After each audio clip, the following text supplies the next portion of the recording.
Maharashtra bulletin, आपला महाराष्ट्र, आपली बातमी।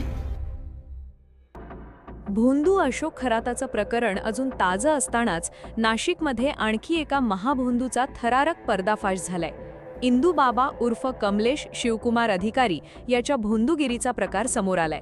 स्मशानभूमीत अघोरी पूजा, प्राणांचे बळी आणि थेट 2 एकर जमीन हडपण्याचा संतापजनक प्रकाराबद्दल नाशिकच्या इंदिरानगर पोलीस ठाण्यात गुन्हा दाखल करण्यात आलाय।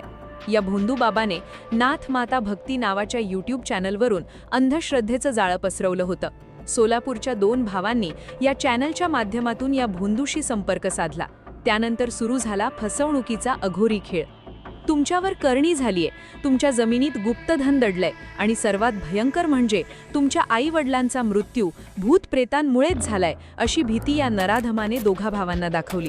हा सर्व प्रकार अंधश्रद्धा निर्मूलन समितीच्या कार्यकर्त्यांसमोर आला तेव्हा त्यांनी तातडीने पावले उचलत पीडितांना धीर दिला।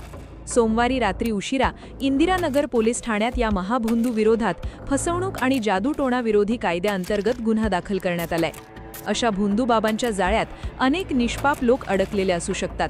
कोणीही अशा भूलथापांना बळी पडू नका आणि जर कोणाची फसवणूक झाली असेल तर न भिपा पुढे या, तक्रार करा, असे आवाहन अनिसचे कृष्णा चांदगुडे यांनी केले। भोंदू अशोक खरातच्या प्रकरणानंतर राज्यामध्ये भोंदू बाबांच्या विरोधात अनेक गुन्हे दाखल होत आहेत। याचे कारण म्हणजे पीडितांमध्ये लढण्याची हिंमत आलेली आहे, त्यांना न्यायाची प्रतीक्षा निर्माण झालेली आहे आणि महाराष्ट्राने त्यांना साथ देत आहेत। असे सोलापूर जिल्ह्यातलं एक प्रकरण आमच्याकडे आलं होतं। नाशिकच्या इंदिरानगर पोलीस स्टेशनमध्ये सदर भोंदू बाबाच्या विरोधात आम्ही गुन्हा दाखल केलेला आहे। या भोंदू बाबाने अनेक लोकांना फसवण्याची शक्यता या ठिकाणी आम्हाला दिसून येत आहे। त्यामुळे पीडित व्यक्तींनी समोर यावं, महाराष्ट्र आणीशी किंवा जवळच्या पोलीस स्टेशनशी संपर्क साधावा, असे आवाहन महाराष्ट्र अंधश्रद्धा निर्मूलन समिती करत आहे।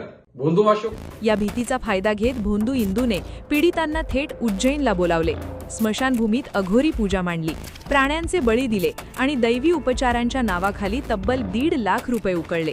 पण या नराधमाची हाव एवढ्यावरच संपली नाही। नाशिकच्या पिंपरखेडे येथील आश्रमात मठ बांधणीच्या नावाखाली या भोंदूने पीडित भावांची चक्क 2 एकर जमीन स्वतःच्या नावावर करून घेतली। देवाच्या नावावर चाललेला हा लुटमारीचा धंदा अखेर उघड झाला। महाराष्ट्र बुलेटिनसाठी सयाजी पवार, नाशिक। महाराष्ट्र बुलेटिन, आपला महाराष्ट्र, आपली बातमी।